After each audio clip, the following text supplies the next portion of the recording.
Hi, my name is Kasturi. Is something that has been with me for a very long time, and I'm not talking about 6 years ago. It's more like since my childhood. I have always been labeled as a very masculine person. So just to share a little bit with everyone is that being called a man and being called a masculine person is a very different thing, and this is based on my studying as well. So male calling someone as a man is simply you are referring to them as the opposite gender of who they are. Like, I'm a woman and you're calling me a man means you're just looking at me as a man. But calling me a masculine is basically defining me by the characteristics that is commonly found in a man, like being tough, being strong, being hot-headed, and etc. So that is a label that I have always gotten, being called a man since I was as young as 8, 9, by my friends, by my family, by people that I barely know. And I really want to get rid of this label because it is not a very comfortable label to live with, especially when you're a woman. I'm someone who always wanted to do things by myself because I thought that's how I'm supposed to be, because that's how I've been defined, tough and strong.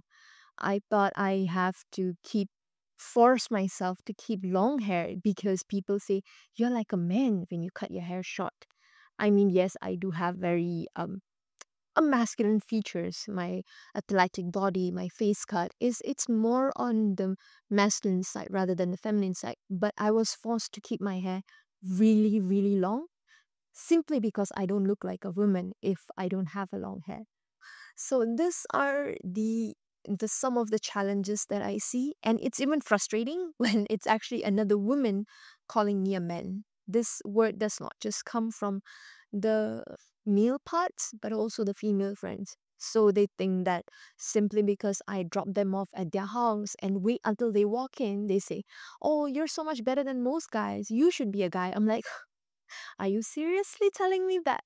So these are some of the trouble in terms of respect, in terms of how they view us, in terms of their expectations on us. People address me as a man. The respect they give to me kind of alters. Like, for example, this is just an example. Like, let's say if we hanging out with a couple of guys and all that, with the girls in the group, the way they treat those girls are more gentle than the way they treat me.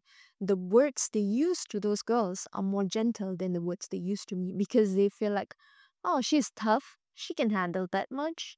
Even when it comes to manual labors, they expect me to be able to carry the same weight as another man does. Well, I try more, not really, I tried. I kind of like lost a little bit to my emotions when a person who barely know me said that word to me. They just, casually throwing those words, oh, no one will look at you as a woman. They'll just see you as a man.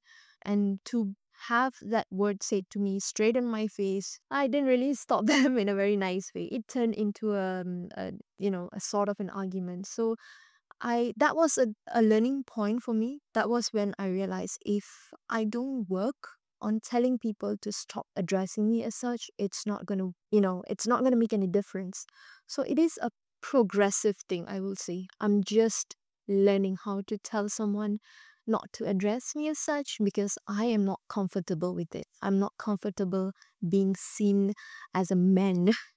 If it's a word, it's more like a sentence that I want to say to myself every time I come across such scenario is that if you want people's perspective of you to change, if you want them to see you in a different angle, then I have to be the change first.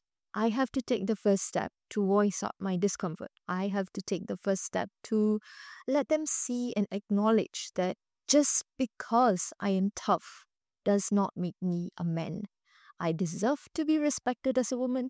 I deserve to be seen as one. So that's something that I still remind myself.